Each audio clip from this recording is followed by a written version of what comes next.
risk management. Of course, every day we're exposed to hazards that, if not properly managed, can degenerate into disasters. It is to prevent such uncontrollable emergencies and disasters that every year, on October 13th, the world commemorates the International Day for Disaster Risk Reduction, to highlight how people and communities across the world are reducing their exposure to disasters. The day is also an opportunity to create awareness on the need to promote prevention and preparedness against high-risk situations, which is more cost-effective than dealing with a disaster or outbreak, as seen with COVID-19. The theme for this year is disaster risk governance. Of course, joining me in the studio is emergency response specialist and first aid trainer, Dare Akinfoshile. Thank you very much for joining us. Thank you for having me. Good morning. Good morning. So when we talk about disaster risk management, what does it mean? So let's understand what disaster is. It is an event that causes disruption of normal social economic activities, results into loss of lives, loss of livelihoods, and also damage to infrastructure. And reduction means reduce the impact. Yeah. So, and of course there's the risk. Risk is a combination of possible consequences, vulnerability, exposure. And so when you bring this together, we are talking about a system that helps to reduce the impact of events that ordinarily would have resulted into loss of lives, loss of livelihood, disruption in social economic activities. That is what disaster risk reduction is. Over the past couple of weeks, we've had situations where disasters were happening. We just suddenly hear of a breaking news. Just last week, an explosion happened around Yanokbaja axis, and recently a building collapsed as well. Do we have such mechanisms to ensure that these risks are reduced drastically? Yes, and that is the essence of this program, and the focus, which is also the second priority in the Sendai framework for disaster risk reduction, is disaster risk governance. It has to do with policies, it has to do with enforcement, it has to do with funding, monitoring. Are we really doing all of this? In the Nigerian disaster management space, we've seen a lot of improvement. That also includes the introduction of the Ministry of Humanitarian Affairs, Disaster Management, and Social Affairs. So all of these put together. How does that amount to an improvement? Okay, so it brings the focus down to these are the people involved in disaster management. We need to effectively undo disaster management. And mind you, disaster management involves preparedness, response, recovery, mitigation. But we know in the Nigerian spectrum that we respond to disaster, albeit we can argue that it's not effective enough, but we've seen some improvement. However, what the UN is saying and the international community is saying is that if we invest in mitigations, we'll save lives, we'll save the economy, we'll save, the life is even the main. It's very important. But how can policies help reduce disaster risk in Nigeria? How will government policies aid this reduction? Okay, so there's a part in disaster management called vulnerability, what predisposes you to disaster.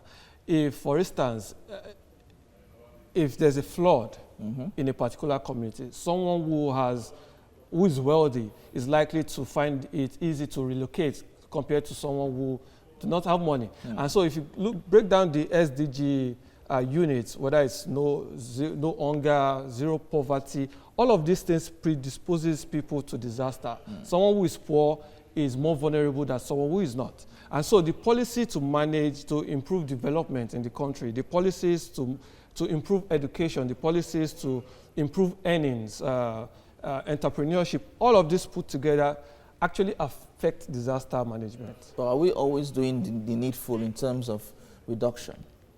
As a government, as a nation? I think we are. Because like you said earlier, we know how to respond to disasters, but prevention, preparedness is key.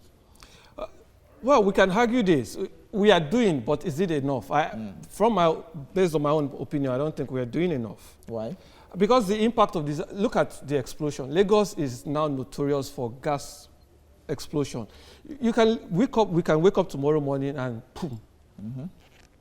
There's been an explosion tomorrow morning is somewhere. quite far. You can have it It in the can next happen. minute. Containers falling, and then you ask yourself, what is being done? And then the government will say, or DPR will come to say, the person or the operator didn't have the license. Or government will say they didn't give the permits. So, but that structure has been there for years. So it means that they have not been, the policies are not being properly, or not even being implemented.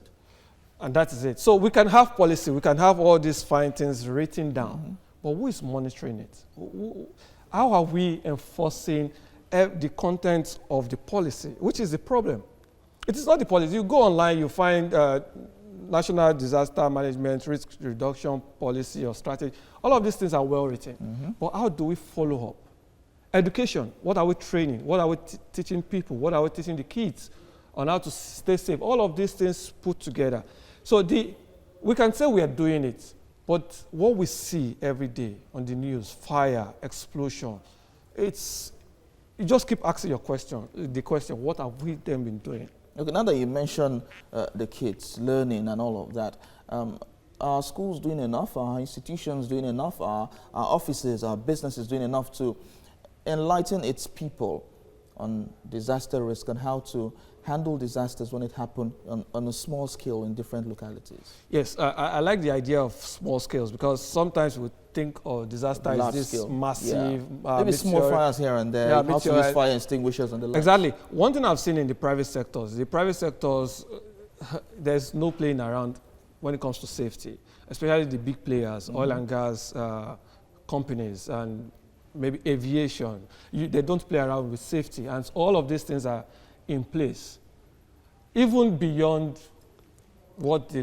regulatory agencies are pushing for. Sometimes most of these organizations, top players, are doing well and beyond. But generally, I don't think disaster risk reduction is being taught in school. If it's being taught, it's just like any other academic activities where you just have to read and pass exams. So no practical experience in that. Exactly. All right, thank you very much, Dare Akinfoshile, emergency response specialist. Thank you so much for talking to us. Thank you for having me.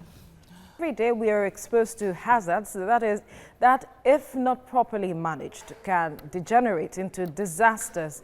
It is to prevent such uncontrollable emergencies and disasters that every year on October the 13th, the world commemorates the International Day for Disaster Risk Reduction to highlight how people and communities across the world are reducing their exposure to disasters.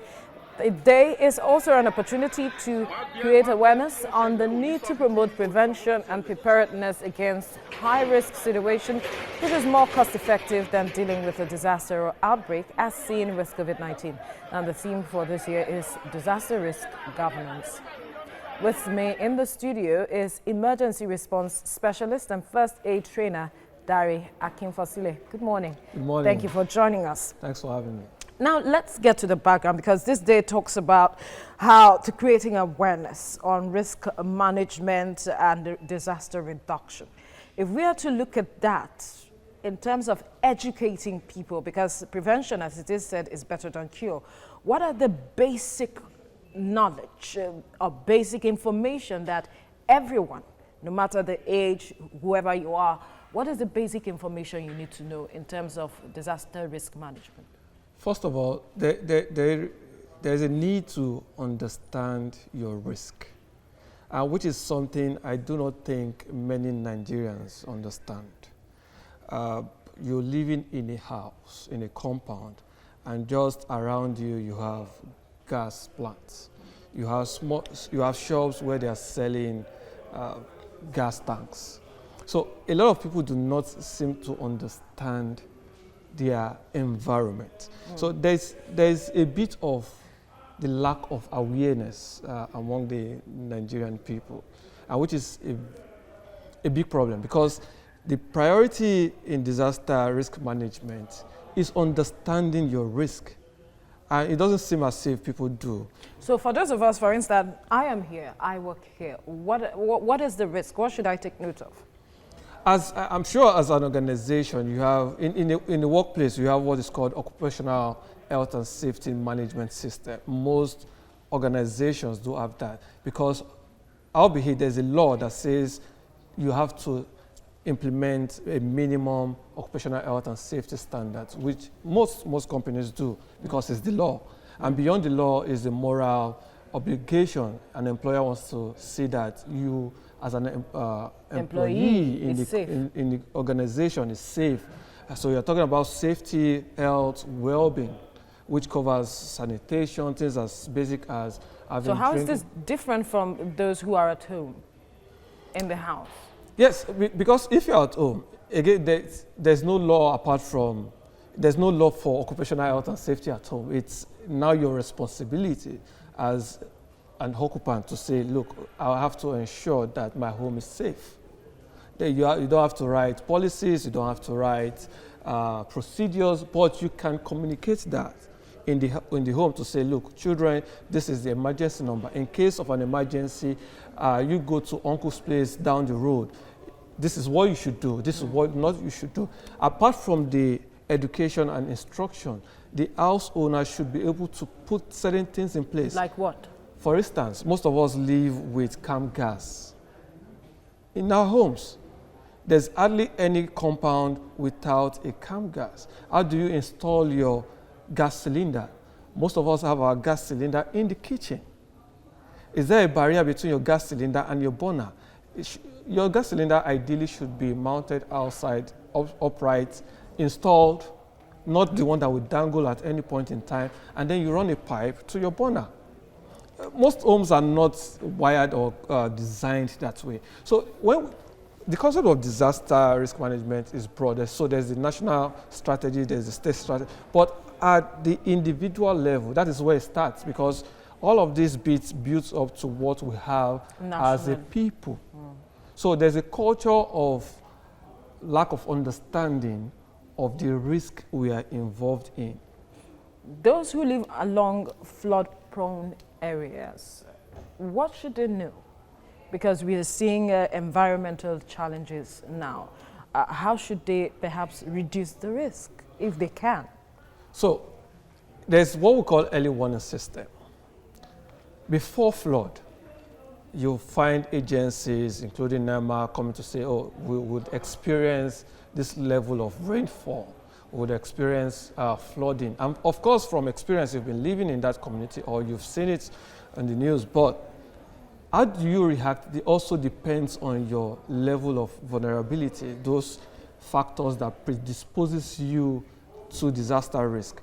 Do you have enough resources to relocate while the environment is flooded? How did you even build your house? Is your house well built? Even if your house is well built, how do you manage through the flood in your community? So in the first instance, your measure could be not to even live in that area in the first place. Now you found yourself in that area.